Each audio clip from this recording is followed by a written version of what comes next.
എന്താ മുത്ത പറഞ്ഞേ? ആ എന്താ പറഞ്ഞേ?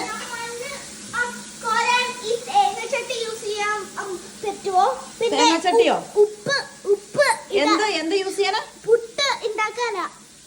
എന്നതാ? ഇതാണെങ്കിൽ തേങ്ങച്ചട്ടിയാ. എന്റെ ദൈവമേ, മണ്ണപ്പം ചുടുവാണോ? നമ്മള് പുട്ട് ഉണ്ടാക്കാം. ഇതാണോ തേങ്ങാച്ചട്ടിക്കു? അല്ല, തേങ്ങാച്ചട്ടി അല്ല, ചിരട്ട. ഹോട്ട് ചോക്ലേറ്റ് കപ്പിനകത്ത് കോഫി ഹോട്ട് ചോക്ലേറ്റ് ആണോ? പുട്ടാണോ ഉണ്ടാക്കുന്നത്? ഇക്കു എന്താ ഉണ്ടാക്കുന്നേ? എന്ത് മാമ ഉണ്ടാക്കുന്നേ? പൂച്ചക്ക് മാമ ഉണ്ടാക്കുവാണോ? യൂണിഫോമേ പിടിക്കല്ലടാ, വറക്കിട്ടേക്കുന്നല്ലേ. പണ്ടൊക്കെ അമ്മ ഇങ്ങനെയായിരുന്നു. അവിടെ അതിന്റെ ഉള്ളിലേക്ക് ഇത് ഓൾറെഡി